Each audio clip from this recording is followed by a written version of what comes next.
I would say in the next 7 to 10 years, you're going to see the peaking of the China miracle or China's economic rise. Then after that, there will be a period of erosion of economic momentum, rising tensions. Then what will happen, I really do not know. That's where my predictive power fails. Of course, I can conjure up different outcomes. For the next 7 to 10 year time frame, there are several very positive factors for China. Savings will remain very high, and economic growth relies primarily on savings rate, which provides investment. And the Chinese economic growth model is heavily dependent on high investment. China saves around 40 to 43% of its GDP and invests about as much. And with that kind of investment, you're going to have enormous expansion of capital and creating capacity for production and exports. So for the next 7-10 years, savings will constitute the most powerful engine of economic growth. The second positive factor is urban-rural labor migration, which creates two favorable conditions for growth. One is urbanization. Urbanization in China today is another domestic growth engine.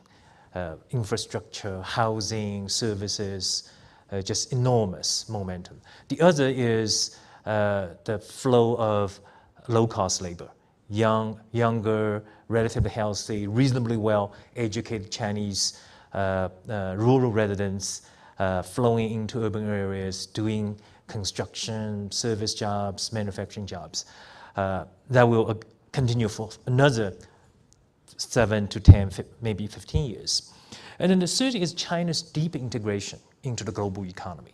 China's another growth engine for China is export growth, 10, 15, 20% a year. China today is already the third largest exporter in the world and will soon be the world's largest.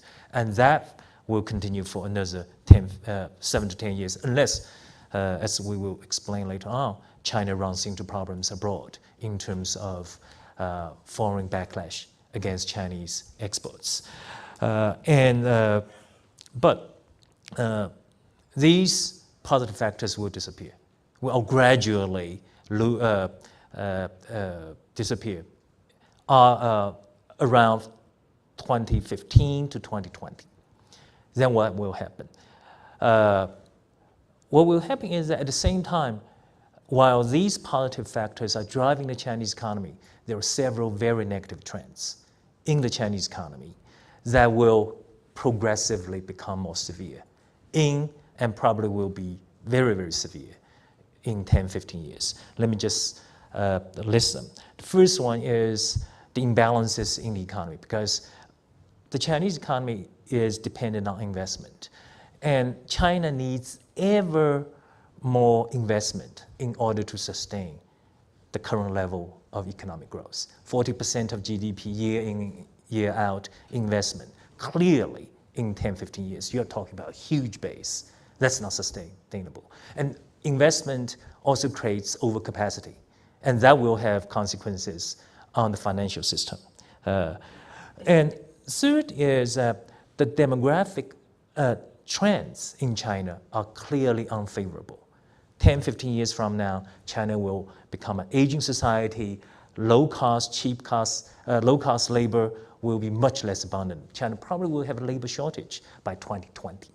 Then that will impact China's savings rate, because older folks consume rather than save. So savings rate will come down as well. And then the current model of growth in China produces two deficits. One is the environmental deficit, enormous environmental degradation in China, even though the Chinese government is taking measures to deal with that. In the area of water shortage, air pollution, and soil contamination, soil erosion, the current trends are very, very unfavorable.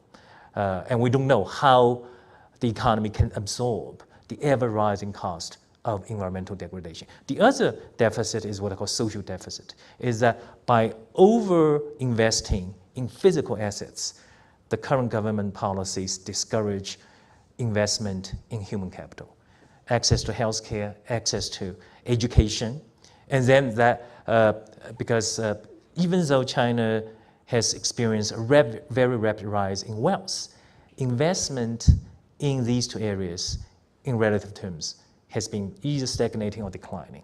And that is an indirect contributor to rising inequality in China. Because if you go to China, you will find this paradox. Economy is growing high, but people's complaints are very, very intense. What are they complaining about? They're not complaining about lack of democracy, human rights. They're complaining about expensive housing, expensive healthcare, expensive education. So the social consensus for the current economic growth, if nothing is done, will erode. Today, I think it's already eroding because the Chinese economic reform is based on the so-called implicit social contract. It is that let some people get rich first, and then the entire society will get rich together later on. But the second part of the bargain has not yet been delivered. And what you have seen is an explosive growth in economic and social inequality. So the final question is, can the current government deal with this problem? I'm very doubtful because of the paradoxical effect of good times on reform. No government takes tough reform measures when times are good. So the next 7-year time frame, when we're talking about continued economic growth, because the raw momentum is strong and these positive factors are present, they actually act against reform in China. So the current government will simply let the good times roll, even though they are aware of the rising risks. So by the time all the unfavorable trends converge in China around 2015, 2020, then I think we're going to see a much more difficult time for the Chinese government.